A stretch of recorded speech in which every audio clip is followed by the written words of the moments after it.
guys! So for today's video, magmumukbang tayo ng grape tree. Ano bang pangalan nito sa So first time kong makakain ito guys. So sabi ni Laupan is good for good for blood flow. Pero nung kinain ko na siya is good for digestion. So as in guys, nag-detox. Yung naglilinis talaga yung yung tiyan ko. Kaya pala to siya, parang ang dami niyang benefits na antioxidants, ang ingay nung kapitbahay namin. So nakalimutan ko yung pangalan niya, basta lalagay ko siya dyan guys. Matamis siya na ang balat niya ay maasim. Tapos matigas yung niya. Yung balat niya, pero ang sarap niya. Kaya gusto kong kumain ito guys kasi naglilinis yung yung intestine ko. Tapos nilalapas talaga lahat.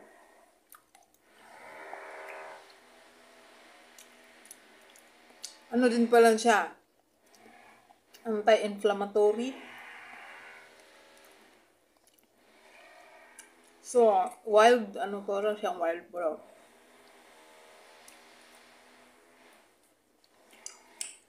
Ang daming dinala ng Laupan kasi meron siyang tanim dito doon sa kanyang orange farm. 3 daw. 3 tree ba? 3 punuan. Ang sabi niya, kinakain ng mga ibon.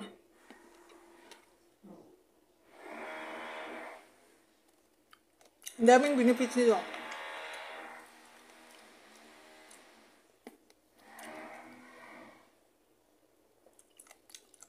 Kaya guys,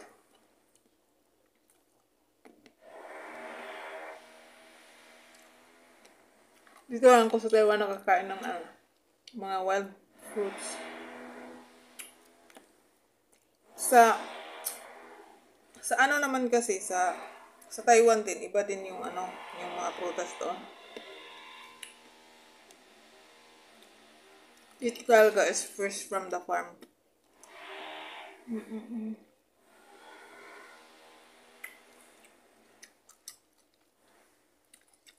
Iba din yung lasa ng bumboy. Yung duha katit ba?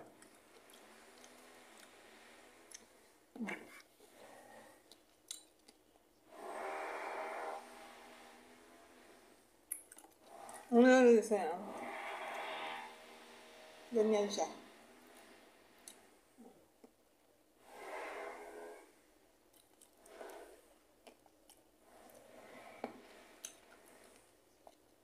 Masarap niya guys.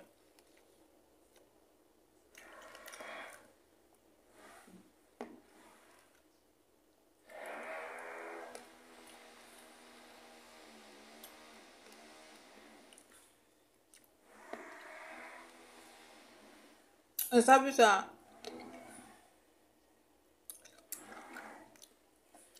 akin nung instructor ko dati sa therapy,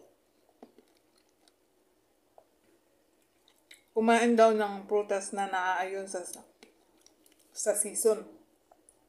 Kasi doon daw more on minerals, more on vitamins.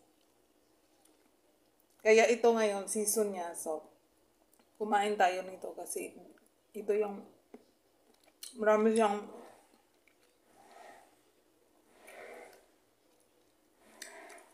benefits. Natural. Diba?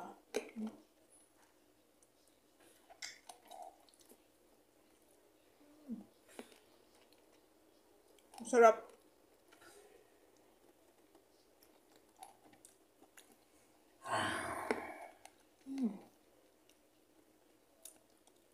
Sarap niya guys.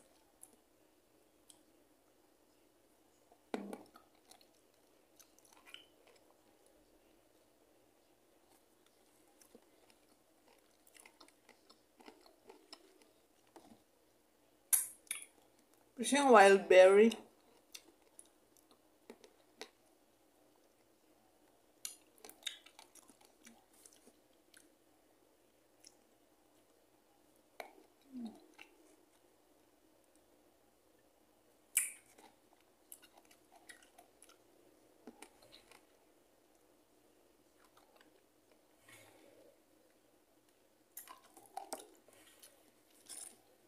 Yan lang guys. Bye-bye.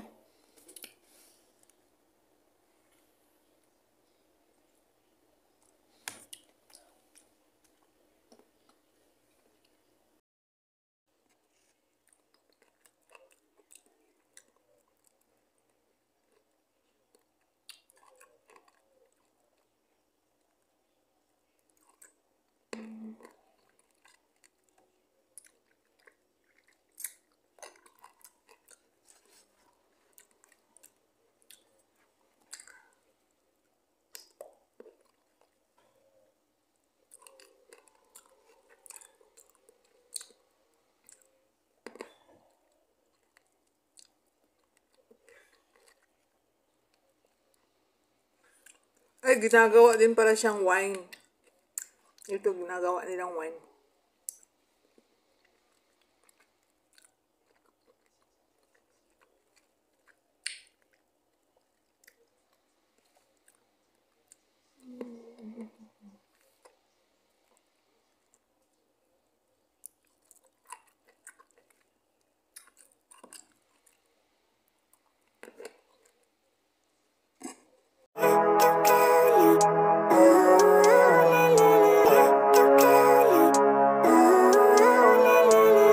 Living life, everyday, late at night, not okay. All I want, and I pray, all I need are some better days. Fuck me, I'm looking in the mirror, so foggy, but I've never seen clearer. I don't really think anyone can save me, and honestly I'm not really sure I want saving. I like to be my own worst enemy. There's no risk if you don't try at anything, so I'ma just keep buying everything. See you in the next life, have to be a better me. I don't think that my head's on straight.